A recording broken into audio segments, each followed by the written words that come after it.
चलिए बात करते हैं जावा के कीवर्ड्स की। जावा के अंदर टोटल 50 कीवर्ड्स हैं और कीवर्ड्स का मतलब यानी रिजर्व वर्ड्स जिनका कंपाइलर के लिए कुछ स्पेशल मीनिंग होगा, राइट। इन कीवर्ड्स को आप एज ए आइडेंटिफायर यूज नहीं कर सकते। आइडेंटिफायर मतलब ना तो उन्हें वेरिएबल नेम बना सकते हैं, ना मेथड नेम, ना क्लास नेम, राइट। तो ये कौन कौन से कीवर्ड्स हैं इनके बारे में बात करेंगे। तो ये टोटल काउंटिंग में 50 हैं। Byte, short, int, long, float, double, char, boolean, ये क्या है हमारे प्रिमिटिव्स हैं, डाटा टाइप्स हैं। तो ये भी कीवर्ड्स हैं हमारे। इसके अलावा लूप के लिए आप यूज करते हैं व्हाइल, डू व्हाइल, फॉर, तो ये भी आपके रिजर्व वर्ड हैं, इन्हें भी आप एज आइडेंटिफायर यूज नहीं कर पाएंगे। इसके अलावा if, else, switch case, default. Switch case के अंदर आप डिफॉल्ट यूज करते हैं, राइट। जहां पर मैटर ऑफ चॉइस हो वहां पर स्विच का यूज किया जाता है और स्विच के अंदर केसेस भी होते हैं और एक डिफॉल्ट केस भी होता है। तो ये आपके स्विच केस से रिलेटेड, ये इफ एल्स से रिलेटेड कीवर्ड्स हुए। ब्रेक भी स्विच के अंदर भी यूज होता है और लूप के अंदर break and continue keyword use होता है। यानी ये जो ब्रेक है ये इस कैटेगरी में भी आता है और लूप वाली कैटेगरी में भी आता है। यानी लूप चलाने के लिए आप अगर किसी कंडीशन पे आप चाहते हैं कि कंट्रोल बाहर आ जाए बिना कंडीशन को चेक किए, एक पर्टिकुलर लूप के अंदर ही कुछ ऐसा कंडीशन दे रखी है कि वहां से लूप ब्रेक हो जाए, पूरा ना चल करके बीच में ब्रेक करना चाहते हैं, तो आप ब्रेक स्टेटमेंट यूज करते हैं। और कंटिन्यू इसका अपोजिट होता है। किसी पर्टिकुलर पोजीशन से जब आप नेक्स्ट आइटरेशन पे मूव करना चाहते हैं तो आप कंटिन्यू कीवर्ड का यूज करते हैं। हालांकि ये सारे कीवर्ड्स आपको जो जावा की हमारी पहले वाली ट्रेनिंग है, जो आपकी बेसिक जावा ट्रेनिंग है, उसके अंदर मैक्सिमम कीवर्ड्स आपको मिल जाएंगे। तो इसीलिए हम कहते हैं कि एटलीस्ट इस सर्टिफिकेशन वाली जावा पे मूव करने से पहले आप एटलीस्ट उस जावा पे गो थ्रू जरूर हो जाएं। इसके बाद नेक्स्ट कीवर्ड्स देखते हैं। Try, catch, finally, throw and throws, ये सारे आपके एक्सेप्शन हैंडलिंग से रिलेटेड है। ट्राई कैच आपको पता ही है, फाइनली एग्जीक्यूट होता ही होता है, कैच के बाद आता है ये। थ्रो यानी फोर्सफुली एक्सेप्शन थ्रो कराना और थ्रोज यानी डिक्लेरेशन देना कि मैं इस एक्सेप्शन को हैंडल नहीं कर रहा, जो भी इस मेथड को यूज करेगा वो इस एक्सेप्शन को हैंडल करेगा। ये आप एक्सेप्शन हैंडलिंग में आगे देख सकते हैं, राइट।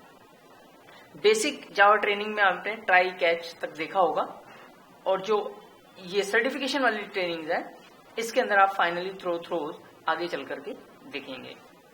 इसके अलावा this keyword, super keyword, this and super, again this मतलब करंट ऑब्जेक्ट से रिलेटेड कीवर्ड है। और सुपर, जब हमें सुपर क्लास के किसी फीचर को यूज करना हो तो हम सुपर डॉट करके यूज कर सकते हैं, सुपर कंस्ट्रक्टर कॉल कर सकते हैं, तो वहां पर ये दिस एंड सुपर कीवर्ड का यूज होगा।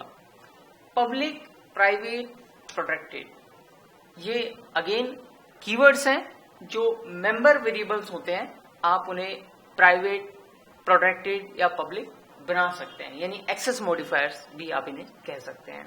यानी कोई वेरिएबल कहां पर एक्सेस होगा, कोई मेथड कहां पर अवेलेबल होगा, वो यही डिसाइड करते हैं। इसके अलावा रिटर्न स्टेटमेंट आपको पता है कि कोई मेथड अगर कुछ वैल्यू रिटर्न करना चाहता है तो रिटर्न कीवर्ड का यूज करेगा। वॉइड रिटर्न टाइप है, या तो आप return type int, float, double लिखेंगे, और अगर आपका मेथड कुछ रिटर्न नहीं करता तो आप वॉइड कीवर्ड का यूज करते हैं। इसके अलावा जब भी आप कोई नया ऑब्जेक्ट बनाते हैं तो आप न्यू कीवर्ड का यूज करते हैं। जैसे एक्स क्लास का अगर ऑब्जेक्ट बनाना है तो आप लिखेंगे x ob equal to new x, right. Again static members हो सकते हैं आपकी क्लास के अंदर, यानी वो मेंबर्स जो ऑब्जेक्ट के अंदर नहीं जाते, हम उन्हें क्या करते हैं, स्टैटिक डिक्लेयर करते हैं। स्टैटिक मेंबर ऑब्जेक्ट के अंदर नहीं जाते बल्कि क्लास के साथ एसोसिएट होते हैं। इसके अलावा जो स्ट्रिक्ट एफपी है ये क्लास के साथ यूज हो सकता है या मेथड के साथ यूज हो सकता है। स्ट्रिक्ट एफपी में अभी आप इतना ही समझिए कि अगर आप चाहते हैं कि स्ट्रिक्टली कुछ फ्लोटिंग पॉइंट कैलकुलेशन परफॉर्म हो, ये एल्गोरिथम इंप्लीमेंट करनी होती है इसके लिए। अगर आप चाहते हैं मेरा मेथड, मेरी क्लास एक पर्टिकुलर पॉइंट तक तो कैलकुलेट करे तो आप स्ट्रिक्ट एफपी कीवर्ड का यूज करते हैं उसके लिए। बट ये रिजर्व वर्ड है, कीवर्ड है, राइट। फाइनल एक मेथड हो सकता है, क्लास हो सकते हैं या वेरिएबल भी हो सकता है, राइट।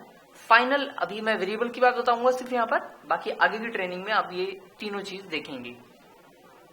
तो फाइनल, हालांकि फाइनल कीवर्ड का यूज आपने बेसिक जावा ट्रेनिंग जो हमने पहला पार्ट दे रखा है उसके अंदर भी ये तीनों चीज के साथ कंबाइन करके हमने दे रखा है। फाइनल क्लास के साथ यूज हो तो क्या होगा, मेथड के साथ यूज हो तो क्या होगा, एंड वेरिएबल के साथ यूज हो तो क्या होगा।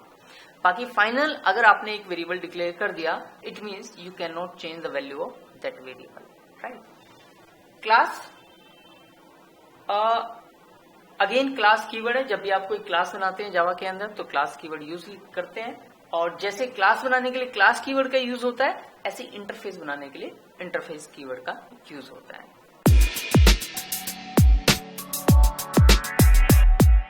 जब किसी क्लास को एब्स्ट्रैक्ट बनाना होता है तो आप एब्स्ट्रैक्ट कीवर्ड का यूज करते हैं। मेथड भी एब्स्ट्रैक्ट होते हैं, जिन मेथड की कोई बॉडी नहीं होती उन्हें एब्स्ट्रैक्ट मेथड कहते हैं। ये भी आप ऑलरेडी देख चुके हैं हमारी बेसिक जावा ट्रेनिंग में। लेकिन अगेन क्योंकि एब्स्ट्रैक्ट एक कीवर्ड है तो इसे भी एज ए आइडेंटिफायर आप यूज नहीं कर सकते। सिंक्रोनाइज यूज होता है जब आप अपने मेथड को या किसी कोड ऑफ ब्लॉक को थ्रेड सेफ बनाना चाहते हैं। आप नहीं चाहते कि इस पोर्शन के अंदर एक से ज्यादा थ्रेड एंटर करें, तो उस वक्त आप उस पोर्शन को या उस मेथड को सिंक्रोनाइज बनाते हैं। ट्रांजिएंट कीवर्ड यूज होता है। मान लीजिए आपको ऑब्जेक्ट सीरियलाइज करना है। सीरियलाइज का मतलब समझते हैं आप? सीरियलाइज का मतलब जब आप किसी ऑब्जेक्ट को हीप मेमोरी से उठाकर किसी बाइट बाय बाइट करके किसी फाइल तक पहुंचाते हैं। This process is known as serialization. लेकिन आप चाहते हैं कुछ वेरिएबल की वैल्यू स्टोर ना हो या सीरियलाइज ना हो, तो उन वेरिएबल को आप ट्रांजिएंट डिक्लेयर करते हैं, राइट।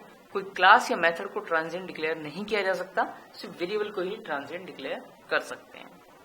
जैसे थ्रेड्स, नेक्स्ट मूव करते हैं वोलेटाइल।